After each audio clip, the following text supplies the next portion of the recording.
Conocer el pasado, decía en la sesión del miércoles anterior, es conocer el proceso en el que estamos todavía inmersos. Significa reconocer que no somos nada sin nuestras raíces. Recuerdo de nuevo las palabras de San Pablo en su carta a los Romanos, capítulo 11. Y si te engríes, sábete que no eres tú quien sostiene la raíz, sino la raíz quien te sostiene a ti. Por ello, es un privilegio el poder contar en Ferrol, en este marco universitario, con grandes especialistas y maestros en el estudio de estas raíces. Lo son porque no solo tienen y han manifestado con creces una exquisita inteligencia, sino por una actitud de búsqueda disciplinada y constante, inasequible al desaliento, como ha de ser la ciencia con mayúsculas. Lo son, además, por su generosidad a la hora de legar su conocimiento a las nuevas generaciones de estudiosos y al público en general. En el fondo es la suya una contribución importantísima para comprender el porqué y el para qué estamos en el mundo. Pues bien, todo este preámbulo me sirve para afirmar que lo dicho se encarna en la figura de don Jesús García Recio, a quien tengo el honor de presentar. En él se manifiesta a lo largo de toda su vida una voluntad inquebrantable en el estudio, la investigación y la difusión científica de la cultura del entorno bíblico. Como decía Albert Einstein, la voluntad es una fuerza motriz más poderosa que el vapor, la electricidad y la energía atómica. Gracias a esta voluntad inquebrantable, podemos afirmar que es una bendición del cielo el poder contar en España con el Instituto Bíblico y Oriental. Se le debe a don Jesús, que ha sabido contar con importantes colaboradores en la labor de organizar la valiosísima colección de tablillas y otros objetos procedentes de Mesopotamia, además de una impresionante biblioteca especializada y, por supuesto, su voluntad de dar a conocer y divulgar todo este ambiente cultural del Oriente Antiguo. Una figura como la suya, puedo decirlo, podría estar enseñando en cualquier universidad del mundo. De hecho, ya lo estuvo, desde Roma a otras capitales, y ofertas no le han faltado en estos años. Pero su opción por la investigación y, además, su opción por hacerlo desde su pueblo natal, Aleje, que tiene 30 y pocos habitantes, donde vive con sus hermanos y donde se encuentra ya, digamos que en la capitalidad del municipio, Cistierna, la sede del Instituto Bíblico y Oriental, todo esto hacen que nos encontremos ante la figura de un verdadero sabio. Hoy celebramos la fiesta de San Isidoro de Sevilla, otro sabio precisamente. Un verdadero sabio que, alejado del mundanal ruido, está contribuyendo a estudiar y difundir aquella sabiduría que, como he dicho, nos ha formado y nos sigue formando. Le agradecemos, pues, que junto con su equipo de investigadores haya querido ayudarnos a iniciar los trabajos de esta cátedra, que Dios mediante van a continuar en fechas próximas con un taller, una exposición y otras conferencias. Tiene la palabra.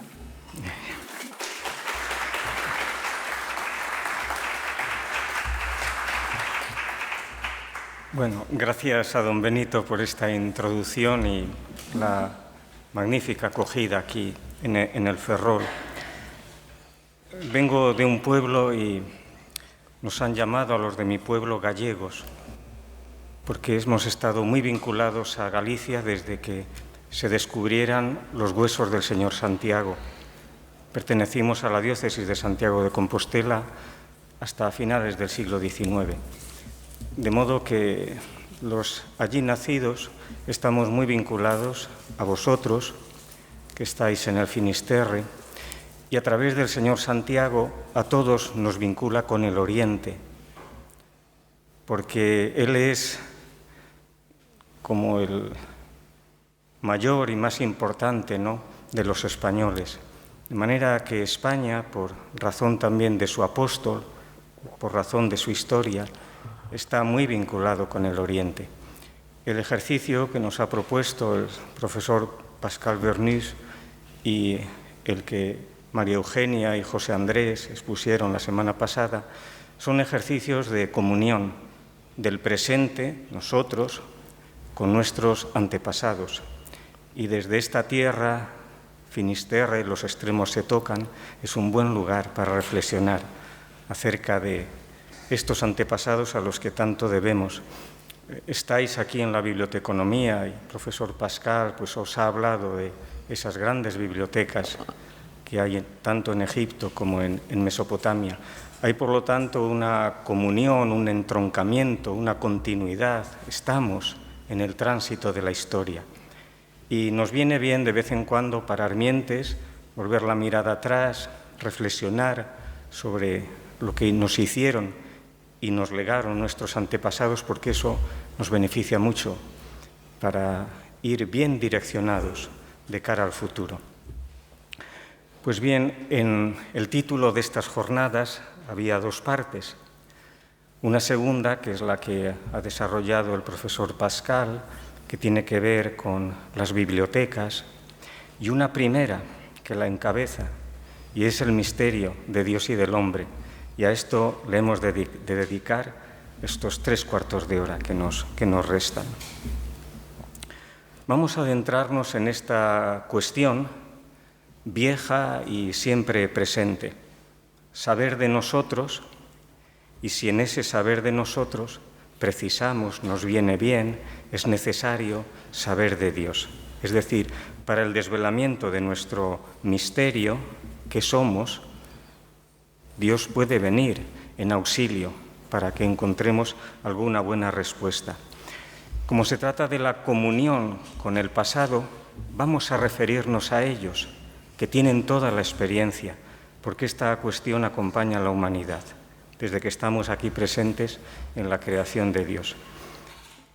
¿Qué pensaron ellos? ¿Cómo reflexionaron esta cuestión trascendental? Y para ello vamos a ir a una biblioteca, o a dos bibliotecas.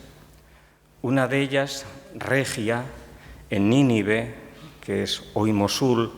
Allí un rey asirio acumuló un buen volumen de textos antiguos. Y luego en otra biblioteca, está ya de un templo, de una ciudad al sur de Bagdad, de Sipar, encontramos ese mismo texto, un poco más antiguo. Uno es del siglo VI antes de Jesucristo y otro del siglo XVIII, más o menos, antes de Jesucristo. Esos dos textos de biblioteca guardaban en una biblioteca regia y en una biblioteca de un templo una explicación o aclaración del misterio de Dios y del hombre, que es lo que tenéis en las hojas que os han repartido. Hay un texto, ya veis, solamente son 2 versículos que tratan de dar razón. Dios y el hombre se mezclen juntamente en la arcilla. Ahí tenemos una definición del hombre, una antropología y también, en lo posible, una aclaración del misterio de Dios. Ese texto que nos llega del siglo XVIII, XXI, antes de Jesucristo, sigue siendo actual en el XXI después de Jesucristo. Es decir, que llevamos un buen número de siglos con esta gran cuestión pendiente siempre de aclarar. Entonces, siguiendo la pauta de esta indicación de una biblioteca, vamos a adentrarnos en este doble misterio. ¿Qué cabe decir de Dios o de nosotros mismos? Bueno, el texto, en primer lugar, que está extraída la cita de ese texto que se llama Inuma Ilu, habla del hombre y de Dios y, en primer lugar, le aplica una categoría que es la nuestra, misterio. En el acadio es un siprum, la hasasum, es una obra imposible de comprender. Eso somos nosotros. Un misterio porque estamos más allá de toda razón. ¿Por qué es imposible comprender o autocomprendernos? Decían nuestros antepasados. Por la complejidad del ser humano, que está incardinado en la tierra, aunque habitado por aires divinos. Somos mundanos, porque somos polvo, arcilla, en la tradición oriental y en la tradición bíblica, pero llevamos en nuestro ser carne y sangre de Dios. Más aún, dicen los textos, llevamos en nuestra interioridad el Espíritu de Dios. Estamos en el mundo sin ser del mundo, como dirá el Nuevo Testamento. Esta doble pertenencia, y ahí está nuestro misterio, a nosotros no nos escinde. No estamos locos por esta doble pertenencia en el mundo, pero sin ser del mundo, porque ese mismo texto, esa antropología, aclara que el hombre, como definición, intento de definición de su misterio, somos un viviente, baltum. Esto lo dirá luego también el Antiguo Testamento, cuando define al hombre como un nefesh hayá. No somos materia, por un lado, y espíritu, sino una composición muy compleja, unitaria, un nefesh hayá. Este texto, que es el que da pie para nuestra reflexión, trata de adentrarnos un poquitito más en este misterio del ser humano cuando nos plantea como aclaración que somos juntamente Dios y el hombre. Y ahí hay un adverbio. Entonces, estos 3/4 de hora vamos a seguir la pista a este adverbio.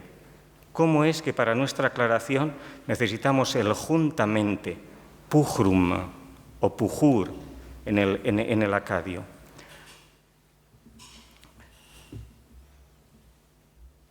Este término, pujur, juntamente, vincula a Dios y al hombre. Ahora, ¿cómo desentrañar el adverbio? El adverbio pretende poner delante de nosotros que en la aclaración del hombre hay una relación del hombre con Dios. Somos relativos a Dios. No nos podemos autoexplicar porque somos referenciados a Dios. Eso es lo que trata de indicar el pujur, el juntamente. Por lo tanto, hemos de entrar, para aclarar el adverbio, en considerar que, como somos juntamente, habrá una relación de acompañamiento. No podemos ser solitarios, sino acompañados de Dios o desacompañados, ya lo trataremos ahora. Y luego, en segundo lugar, el pujur está indicando, sorprendentemente, que hay un asemejamiento.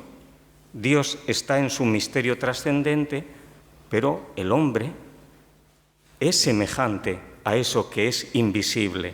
Entonces, las dos relaciones de acompañamiento y de asemejamiento son las que vamos a considerar para aclarar el pujur, el juntamente, el hombre y Dios juntamente. Quedaría una tercera cuestión que no la vamos a tratar y a la que apunta el adverbio, que sería lo más importante. Es decir, al hablar juntamente quiere decir que tiene que haber necesariamente una comprensión de permanencia o de inmanencia del hombre en Dios y de Dios en el hombre. Esto es lo que planteaba muy bien San Agustín cuando decía que Dios es trascendente a nosotros, es superior summo meo, pero al mismo tiempo es íntimo nuestro, es inmanente en nosotros, es interior íntimo meo. Pero esta tercera vinculación con Dios para mejor ocasión. Vamos a considerar solamente las relaciones de acompañamiento y de asemejamiento. El acompañamiento es uno de los ejes de toda la espiritualidad de lo que llamamos el Oriente Bíblico, sea en Egipto, sea en Mesopotamia, en el Antiguo Testamento, en el Nuevo Testamento. Hay una cuestión pendiente, es si el hombre admite la compañía de Dios. Para ello, la Biblia nos lo plantea de esta manera. Al comienzo y al final de la misma se encuentra a Dios en pos del hombre. Tenemos que vivir en compañía de Dios, dirá la Biblia. Es que Dios es el que quiere acompañarnos a nosotros. Recordemos aquel pasaje del libro del Génesis. Están el hombre y la mujer escondidos, tienen mala conciencia. Se está paseando el Señor en aquel huerto, en aquel Gan del Edén, de la estepa, y va en pos del hombre con una pregunta que el hebreo dice, Ayeká, ¿dónde estás? Así abre la Biblia, Dios pendiente del hombre. ¿Y cómo la cierra? Pasamos al libro del Apocalipsis, y hay un pasaje en este libro en el que Dios mismo se sitúa a la puerta del hombre. Está como un menesteroso llamando a nuestra puerta. Dice, estoy de pie a la puerta, llamo. Si hay un tis, si hay un alguien que me oye y escucha mi voz, entraré, eiser homai, entraré y cenaré con él, deimneo, el convivium, cenaré con él y él conmigo. Metautú, con él, y metemú, conmigo. La Biblia al comienzo y al final nos presenta a Dios en pos del hombre. Ahora bien, dice bien el libro del Apocalipsis, lo que es necesario es una decisión, un consentimiento de ser acompañados. De parte de Dios está bien explícito al comienzo y al final del texto bíblico. Queda pendiente es la cuestión en la que estamos, si nosotros estamos dispuestos a consentir, ser acompañados por Dios. Esto es el hombre con Dios o el hombre sin Dios. Lo encontramos ya en el siglo XXI, antes de Jesucristo. Ya los textos viejos de Mesopotamia de esa época hablan de la posibilidad de consentir, ser acompañados por Dios, y ahí hay un término en el sumerio que es, como es una lengua que declina, como el latín o como el griego, tiene un sufijo que se llama acompañativo, da, que es el con. Entonces podemos ser, digir es Dios, digirda, podemos ser con Dios, tener este da acompañativo, y luego los verbos tienen una partícula que corresponde mucho al español. El sumerio, el no es nu, igual que nuestro no. Entonces nosotros podemos ser nu, no, me, que es el verbo ser, numea. Podemos ser digirda con Dios o ser numea, vivir sin Dios. Esta doble posibilidad está ya bien presentada y patente en los textos sumerios del siglo XXI antes de Jesucristo. El Nuevo Testamento y el Antiguo Testamento se manejan más bien con otra terminología, y es que evidentemente Dios es Immanuel, con él, con nosotros, Dios con nosotros. Vamos primero con esta posibilidad, que la tenemos, vivir sin Dios. Dicen estos textos de nuestros antepasados que no hay dicha sin la compañía de Dios y más bien infortunio. Un pasaje, un texto del siglo XXI antes de Jesucristo. El hombre que pretende ser sin la compañía de Dios, dice el texto, ni puedes enaltecerlo ni puedes rebajarlo. Baja al río, pero no coge pez. Baja al campo, pero no atrapa gacela. No puede llevar a cabo grandes proyectos. Corre, se precipita, pero no alcanza su propósito. En cambio, dice el mismo texto, el que consiente, aquel que se deja ser complacido por Dios, duja, en el sumerio es el doqueo del Nuevo Testamento, el que a este todo le quedará dispuesto para su renombre. Dice otro texto, y este es un orante con lágrimas en los ojos. Dice que el hombre que no está acompañado de Dios, que es numea, no obtiene sustento. Ugu. Es lo que tenemos en el Padre Nuestro. El arton to epiusion, que es lo que pedimos en la oración del Padre Nuestro, es lo que está pidiendo este orante del siglo XXI antes de Jesucristo. El hombre sin Dios no puede tener sustento. Ese sustento que no solamente de pan, sino que es epiusion, es el pan sustancial. Por lo tanto, nuestros antepasados nos quieren aclarar que la pretensión de vivir sin Dios, numea, al hombre le hace inconsistente, porque le hace no ser. Pretende ser, pero niega el verbo principal. Y tiene que ser me, da o digirda con Dios. La tradición bíblica continúa esta magna reflexión y lo hace por doquier, pero vamos a fijarnos en dos salmos que son gemelos, el 14 y el 53. El Salmo 14 nos presenta aquel que se propone vivir sin Dios. A este el Salmo lo llama necio, Nabal. Dice el necio, Nabal, en su corazón, no existe Dios. Es la partícula que tiene el hebreo para negar lo que es el ser, es en, no existe Dios. Este representante del mundo sin Dios no niega que Dios exista. Lo que hace es que impide, o sea, él no considera que Dios pueda estar presente al hombre. En este mundo, Dios no puede hacerse presente porque Él es extramundano. Puede estar en su absoluto abstracto, en lo alto de los cielos, pero no tiene cabida en el mundo de la materia, que se gobierna por sus propias leyes. Y por lo tanto no puede ser acompañante del hombre. Y hay algo más que está diciendo este Naval: Dios no puede ser histórico. Está fuera de la historia. Es extrahistórico o ahistórico, extramundano. No existe Dios. Dice el mismo Salmo, un poco más adelante. De este no existe Dios, se sale, dice, no existe hacedor de bien. Es decir, del no existe Dios se sigue que no exista el bien. Sin Dios, Elohim, dice el Salmo, no hay bien, Tov.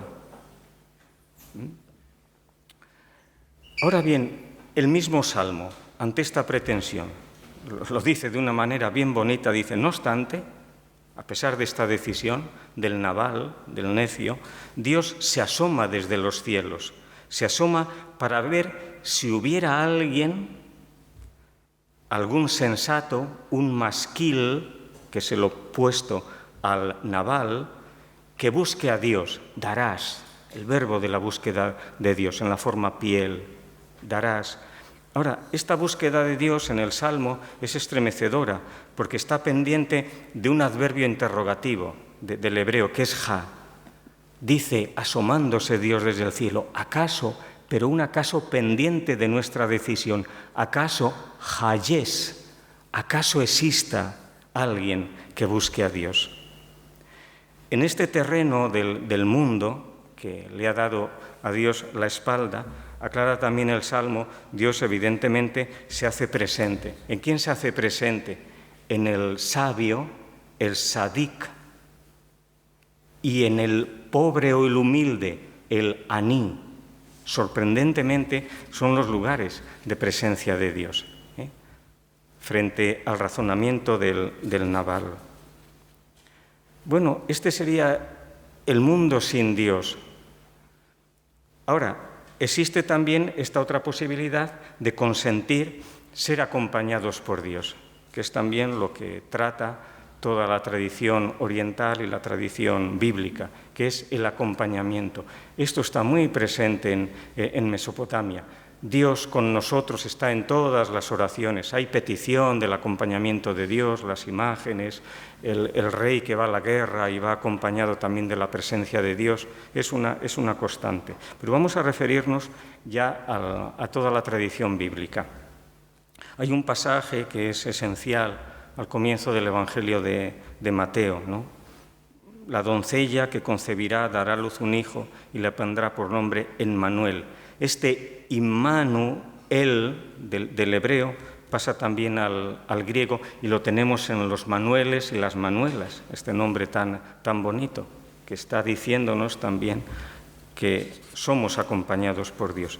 En la tradición bíblica, el Señor Jesús vivió extraordinariamente vinculado a este nombre que le impusieron, de manera que Él hizo de él una oración. Está en San Juan, cuando le pide a Dios, este es mi deseo, que los que me has dado estén conmigo, metemú, donde yo estoy. Esto fue muy querido de Él.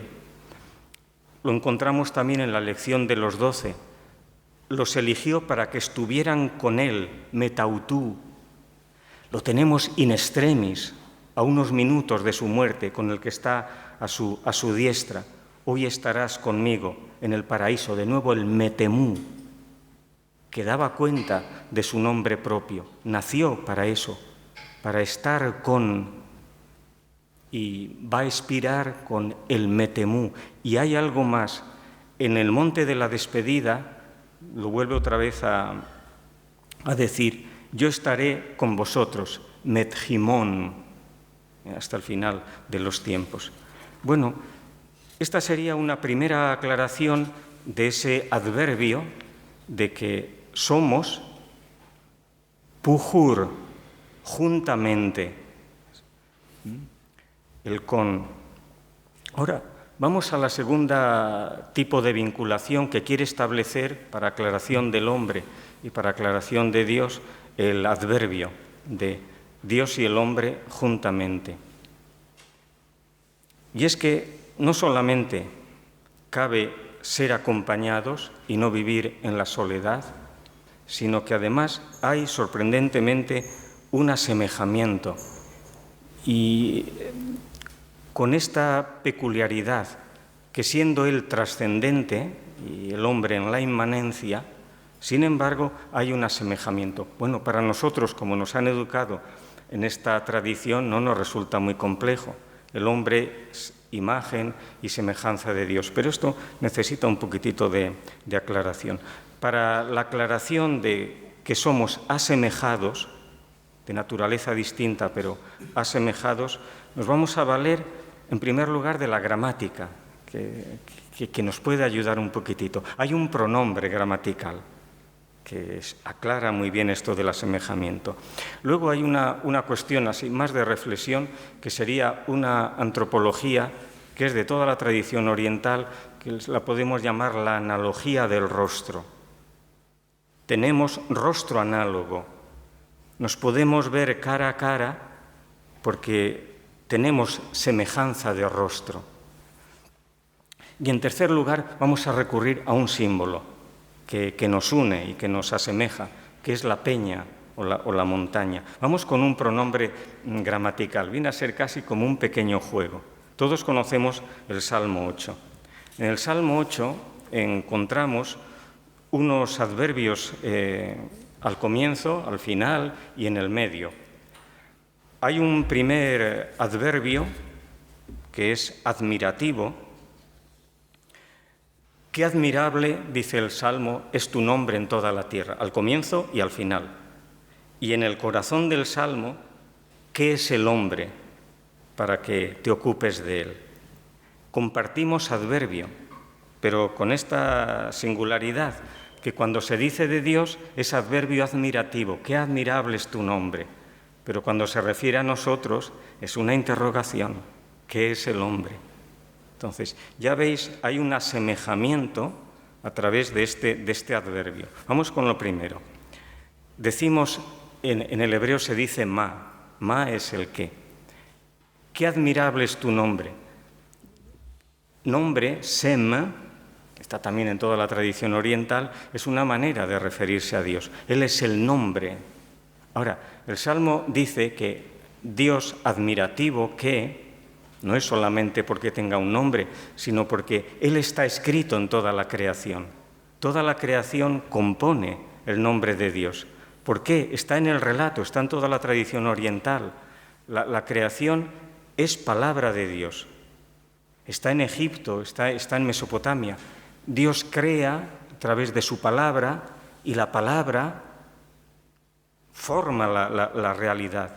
De manera que todo lo que es, llamamos la creación, es verbalización de Dios.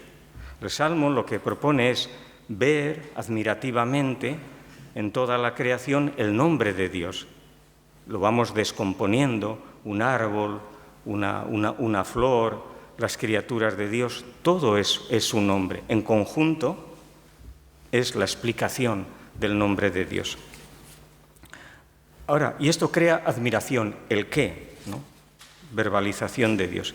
Ahora, cuando se refiere a nosotros, ese qué se vuelve interrogación. ¿Qué es el hombre? Ahora, en esta interrogación nos conviene hacer este deslinde gramatical. En primer lugar, para nosotros hay una interrogación ma, pero el hebreo es que dispone de dos adverbios interrogativos. Uno es para las cosas, ma, pero otro es para las personas, mi. Entonces, aquí en el Salmo, para nosotros es la misma realidad de las cosas. No pregunta quién es el hombre mi, sino quién es el hombre ma. Bueno, esto ya nos causa un poco de extrañeza. Ahora, ¿cómo aclarar que nosotros seamos un interrogante? Entonces, cuando el Salmo presenta que el interrogante ma está acompañado a derecha e izquierda, al comienzo y final, por el admirativo ma de Dios, eso quiere decir que la explicación del interrogativo lo hace el ma admirativo. Es decir, que no podemos dar cuenta de esta pregunta sin referirnos a la exclamación, qué admirable es tu nombre. Es decir, la cuestión del hombre queda aclarada, sustentada, acompañada, bien ayudada por el qué exclamativo de Dios. Esto, ¿por qué? Porque el qué del hombre, que lo dice también el Salmo, ¿qué es el hombre? El Enos, el hijo del hombre, el Ben Adam. Y Enos y Ben Adam, ¿qué es? Eso es Hebel, es un suspiro. El hombre es un suspiro. O dice también otro texto, es un Hedel. El hombre es efímero, como una flor, que dirá Isaías. Entonces, ¿cómo dar cuenta de que este interrogativo ma no queda reducido a mero polvo? Lo explica también el Salmo. Siendo un poco menos que Dios, lo ha coronado de toda su gloria y de toda su dignidad. Es decir, como somos tan poca cosa, afar, polvo o un suspiro, un Abel, que eso es lo que significaba el nombre de Abel, somos tan poco, o sea, nosotros tenemos valor por resta respecto a Dios. Él nos ha hecho un poco inferior. En ese poco inferior, que es el verbo hasar, ahí está nuestra grandeza. Y dirá el texto, ¿por qué? Porque Dios es el que levanta del polvo al desvalido y al humilde y lo corona de gloria y de dignidad. Por eso el qué de interrogación viene enaltecido por el qué admirable de Dios. Y lo que era mero polvo, lo que era un Hebel, un suspiro, viene lleno de caboz, que es el peso, la densidad, la fuerza de Dios y de dignidad. Hay una cosa también cuando dice el texto que Dios dota al hombre de peso, de dignidad. O sea, si valemos porque Él nos hace valiosos, no porque lo seamos nosotros, en nosotros mismos. Pero hay algo que nos viene muy bien para los tiempos presentes. Y es que cuando se habla de la dignidad del hombre, del hadar del hombre, los textos bíblicos lo sitúan en las canas. O sea, la dignidad del hombre, y esto lo sabemos muy bien los niños de pueblo, la tienen los mayores, que tienen las canas, el pelo blanco. El pelo blanco es la corona del hombre, es su dignidad. Está maduro, está hecho, está recrecido, tiene la sabiduría. Ya veis el desprecio de todo eso en los tiempos actuales. Bueno, entonces, asemejados en un pronombre gramatical. Ahora, venimos a lo segundo. Somos pujur juntamente porque hay también un asemejamiento en la cara. Dios tiene cara y nosotros tenemos cara. A mi modo de ver, el cuarto milenio antes de Jesucristo fue un tiempo extraordinario, mucho más que nuestra época de la tecnología. Allí se dio un paso muy sorprendente, y es atreverse a ponerle a Dios cara. Esto es el antropomorfismo, sí, que aquello que es imposible de razonar, imposible de pensar, que está más allá de todo horizonte humano, el ser humano se haya atrevido a ponerle rostro de hombre. Es un atrevimiento colosal. Bueno, de este ponerle a Dios rostro humano, de ahí deriva todo el desarrollo de lo que llamaríamos la antropología del rostro. Esto es lo que permite al hombre ponerse frente a Dios y además tenerle próximo, cara a cara. Y a eso vamos. ¿Por qué somos análogos? Porque compartimos la cara. ¿Eso dónde se ve? Se ve en las imágenes. El cara a cara. Pues vamos con este cara a cara. En primer lugar, como tenemos la parcelita de Mesopotamia, vamos a referirnos allí. En las lenguas semíticas, panim del hebreo, panum, en acadio o igí en sumerio, es lo mismo, es el rostro. ¿Cómo es el rostro de Dios? Tiene cara en la imagen, pero ya decían ellos que es un rostro inmenso, es madum, inmenso como vuestro mar aquí en el Ferrol. Así es el rostro de Dios, no se abarca, la mirada no lo puede recoger. Decían ellos también que este rostro inmenso, aunque quede plasmado en la cara de una imagen, para el hombre es más que importante, porque el hombre, decían los textos, prospera, el desdichado se encuentra en mejor condición contemplando el rostro de Dios, que decían los textos. Hay uno muy bonito: cansado, agotado, he mirado tu rostro, ante ti he traído mi vida. Que eso es lo que en el Salterio se presenta como volcar la vida ante Dios. Ante ti he traído mi vida, es decir, se puede poner la vida ante Dios, porque Él está ahí y está su imagen. Y luego dirán los textos que como se ha dado ya esta posibilidad de relación, de interrelación con Dios a través de la analogía del rostro, a Dios se le puede también rogar esta oración que es del 21 antes de Jesucristo: acerca tu rostro a la casa de la humanidad. Y así poquito a poco se fue preparando el camino para poder ver el rostro de Dios en lo que llamamos la encarnación en el Señor Jesús, pero a lo largo de muchos siglos y más que un milenio. Esto ha requerido mucha maduración. Ahora, aparte de la imagen de Dios, ¿qué más descubren ellos? Esto que es muy sorprendente, que es que, dada la analogía del rostro, todo rostro humano presenta el rostro de Dios. Un pasaje, por ir a un texto que es de todos conocidos. Son dos amigos, Gilgamés y Enquidú.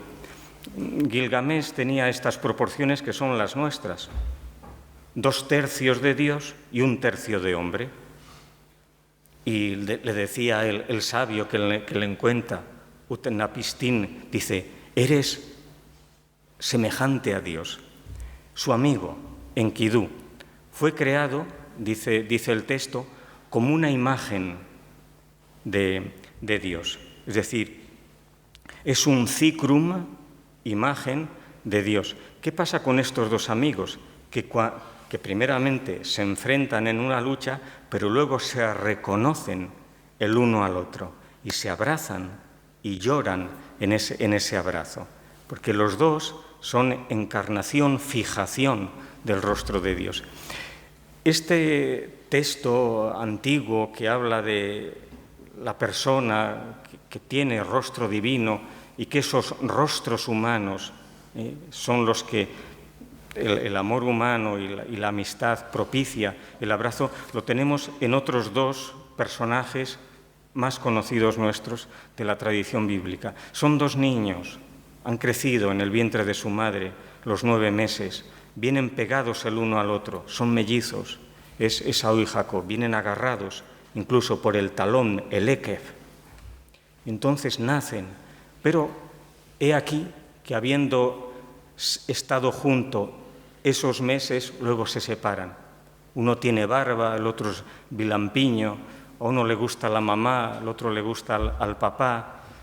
Tienen gustos diferentes, uno es casero, el otro es cazador, total, que viven enfrentados. Y además uno engaña al otro, y son dos hermanos a los que los padres tienen que separar para que no se maten el uno al otro. Uno está allá en el norte de Mesopotamia, en Harrán, y el otro queda en Canaán. Y dice también el texto bíblico, Dios convoca a Jacob, vuelve, y él viene, vuelve, y se las tiene que ver con su hermano, que le ha jurado matarle. Antes del encuentro tiene lugar en esa noche trágica para Jacob en el Yacbok, que es uno de los ríos que desembocan en el Jordán. Tiene lugar un encuentro feliz para él, aunque él lo viviera como desgraciado.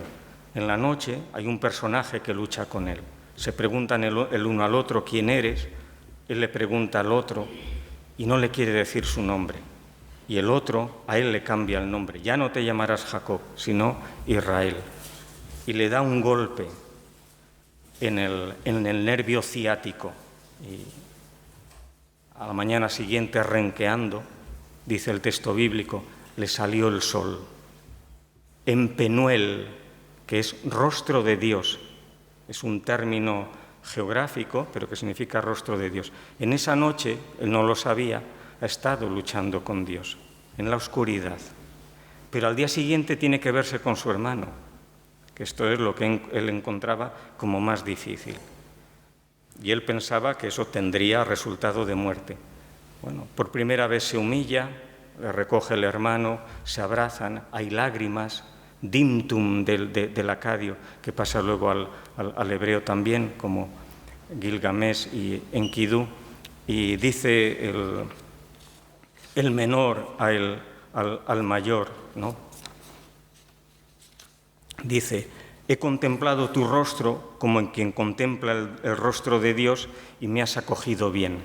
He contemplado tu rostro como el que contempla el rostro de Dios. Está en el rostro del hermano.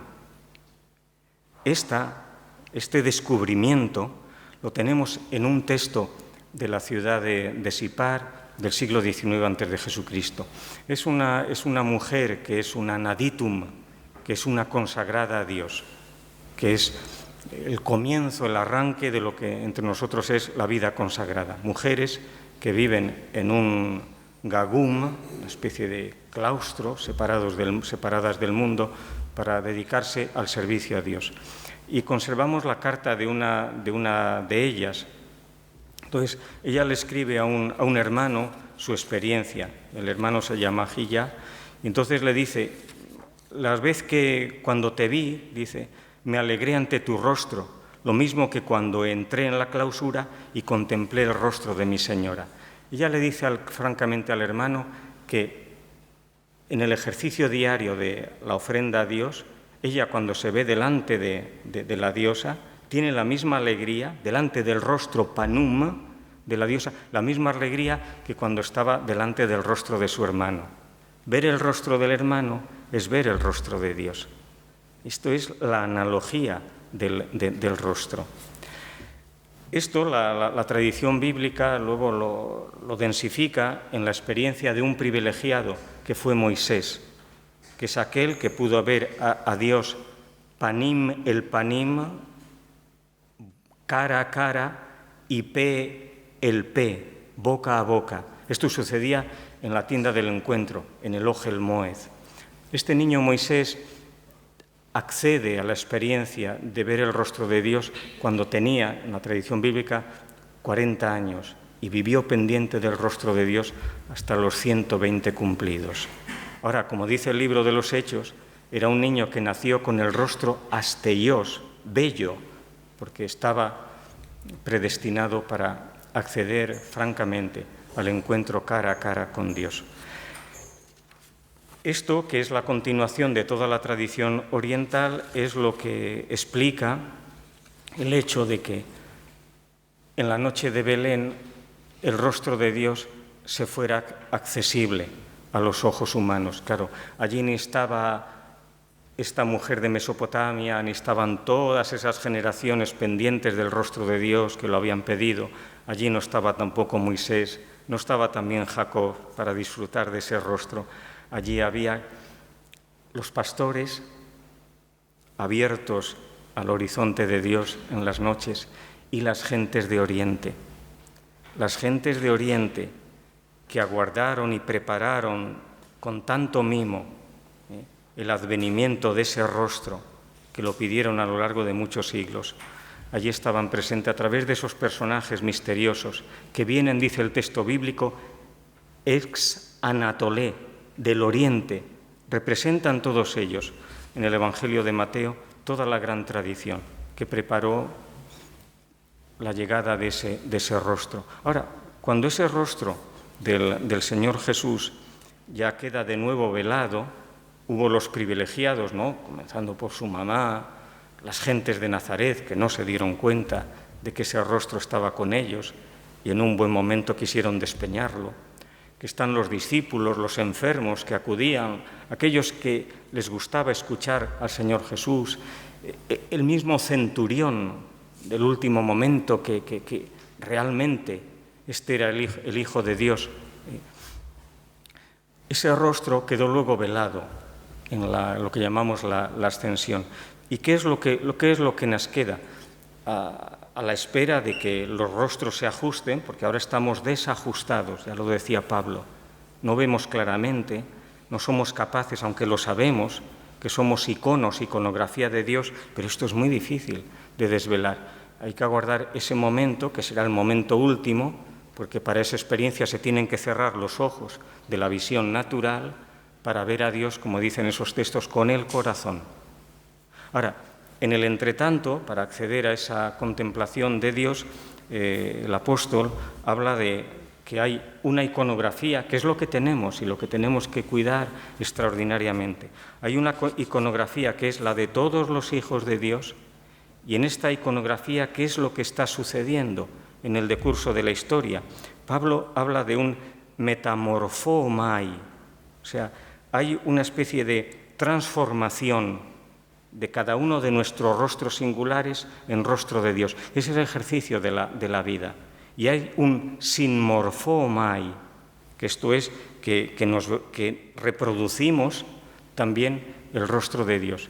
Esta es la gran gestión de la vida, ¿no? Dar a conocer, reflejar, cada uno de nosotros, el rostro de Dios. Pero esto no de manera clara, no podemos acceder en modo absoluto. Hay un tiempo de espera, ahora sí, hay unas pistas, que son la imaginería de Dios en cada uno de nosotros.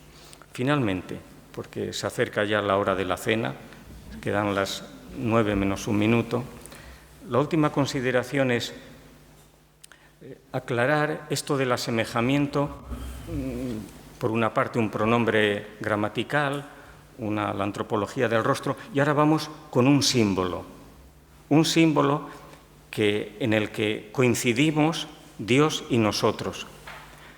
Me permitís, este símbolo para mí es más que querido, porque por lo que fuere, ¿no?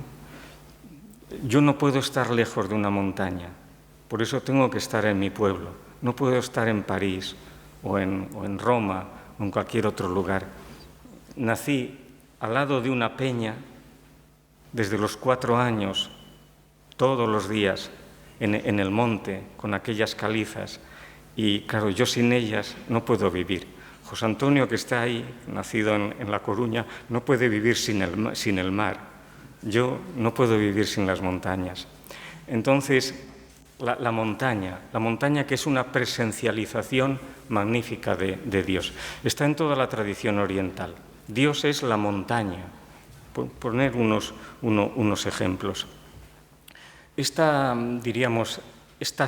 simbólica de la montaña como presencialización de Dios, curiosamente, porque esto es inspirado por Dios, va a nacer en una tierra plana como es la de Mesopotamia, una gran planicie.